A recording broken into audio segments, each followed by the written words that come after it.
Hi, shalom everyone. I'm going to continue the fantastic series, friends, of the Daf Yomi. We're on page number 7 here of Masechet Horayot, making fantastic progress over here in this very short Masechet. Now we're talking all about in today's Daf the high priest and the high court. Here, actually filming this here in the area of Bayit here in Jerusalem. An ordinary sin offering is brought by an individual who accidentally performs an act forbidden by the Torah. That's what's stated over.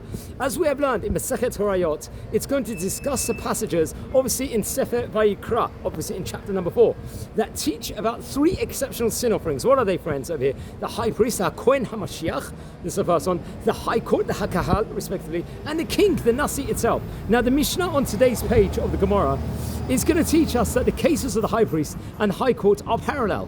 When the high court rules erroneously, they make a mistake, and that decision is acted upon by the majority of the Jewish community, the high court will be obligated to bring now a sin offering on behalf of the community. Similarly, when the high priest, the Kohen Gadol, made the decision on Jewish law in error and acts upon his ruling, he will bring a unique sin offering in both of these cases. It is not the forbidden act itself that creates an obligation to bring the sacrifice. Rather, let's just say over here, it is specifically the mistaken ruling that precedes the forbidden act that creates an obligation. Now it's interesting, the Gemara itself is going to bring a source for this law from Vayikra in chapter number 4 that teaches Yishku. What is that? Yishku v'ne'elim davar. That a mistake was made because something was hidden or misunderstood. Therefore, we conclude that a mistaken action will not obligate the unique sacrifice, only an action that is caused by the mistaken legal decision. Now friends, the great commentator, the name Tosafot, is going to weigh in here and point out that Gemara has already taught many rules, from which it is clear that the sacrifice will be brought only if an errorous, let's say, decision was made. Now, for example, if no legal decision was involved, how could the court be obligated to bring a sacrifice for a forbidden act, let's say over here, done by the majority of the community?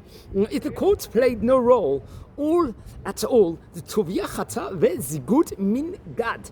Is there any logic to say that Tubia sinned, but Zigud should receive lashes? Now, the great commentator, once again, the Tosafot, is going to weigh in and answer that without this passage, we may have thought that it would not have been the court, but the community who would be obligated over here in this actual occurrences.